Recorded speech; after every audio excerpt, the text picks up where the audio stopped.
আজকে যার গল্প পাঠ করব তিনি ভালো গল্প লেখেন। আমি তার গল্পের বই পড়েছি, ভালো লেগেছে। তারই একটি গল্প পড়ব। লেখকের নাম সুজয় চক্রবর্তী। গল্পের নাম অভিশাপ। বাড়িটা পুরনো, ছাপড়া ছাদের ফাঁক দিয়ে মাঝে মাঝে রোদের রেখা পড়ে রান্নাঘরের মেঝেতে। সকালে গরম চা হাতে শ্যামল কাকু দাঁড়িয়ে আছেন সামনের বারান্দায়। হঠাৎ ভেতর থেকে চিৎকার শোনা গেল, তুমি মানুষ নাকি যন্ত্র? কতবার বলেছি গরম জল রেখে দিতে, একবারও মনে থাকে না তোমার? আমি তো জল গরম করেই রেখেছিলাম রে সোনা, হয়তো ঠান্ডা হয়ে গেছে, আমি দিচ্ছি এখনই। চুপ! শুধু উল্টো পাল্টা কথা বলবে। তুমি থাকো কেন এই বাড়িতে বলো তো? মরো না কেন? সবিতা মাথা নিচু করে স্নান ঘরে যান। মুখে কোনো কথা নেই, চোখে জল। বাইরে দাঁড়িয়ে থাকা শ্যামল কাকু পাশের পুকুর পাড়ের লতিকা মাসিকে বললেন, ওই তো ছেলে দেখছি দিনকে দিন মানসিক রোগী হয়ে যাচ্ছে। আর সবিতাও তো দেবী, ছেলের মুখে এমন কথা শুনেও মুখ খোলে না। লতিকা মাসি একটুখানি হেসে বললেন, না রে, সবিতার মতো মা হয় না। আমরাই হয়তো অভিশাপ দিতাম। কিন্তু সবিতা কিছু বলে না।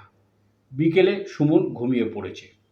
সবিতা এসে ধীরে ধীরে ওর ঘরের পর্দা টেনে দিলেন, পাখাটা একটু বাড়িয়ে দিলেন যেন হাওয়াটা সরাসরি মুখে পড়ে। তারপর নিজের মনেই বলতে লাগলেন, ওর মাথাটা এখন খুব গরম, অফিসে টেনশন, সংসারে চাপ, আমি যদি না থাকি কে সামলাবে ওকে? হঠাৎই পেছন থেকে পাশের বাড়ির মেয়েটি ঢুকলো, নাম পায়েল। কাকিমা, শুনছিলাম সব। আপনি সব সহ্য করেন কীভাবে ওর ব্যবহার? আমি হলে অনেক আগে চলে যেতাম। সবিতা মুচকি হেসে বললেন, আমি তো ওর মা, আমি চলে গেলে ও একা পড়ে যাবে। জানো, ওর বাবা যখন মারা গেল তখন ও দুধের শিশুই ছিল। কোলে তুলে বলেছিলাম, তুই আমার সব। আজ সে কথা ভুলি কেমন করে? পায়েল চুপ করে দাঁড়িয়ে থাকে, চোখ ছলছল। সবিতা রান্নাঘরে ডাল নাড়তে নাড়তে বলেন, ভালোবাসা অভিশাপ হয় না রে মা। ও আমায় যতই কষ্ট দিক, আমি জানি ওর মধ্যে এখনো সেই শিশুটিই আছে যে একদিন আমার কোলে মাথা রেখে ঘুমোতো।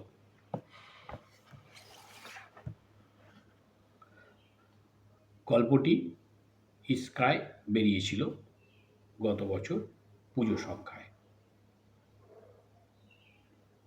গল্পটি কেমন লাগলো আপনারা অবশ্যই বলবেন।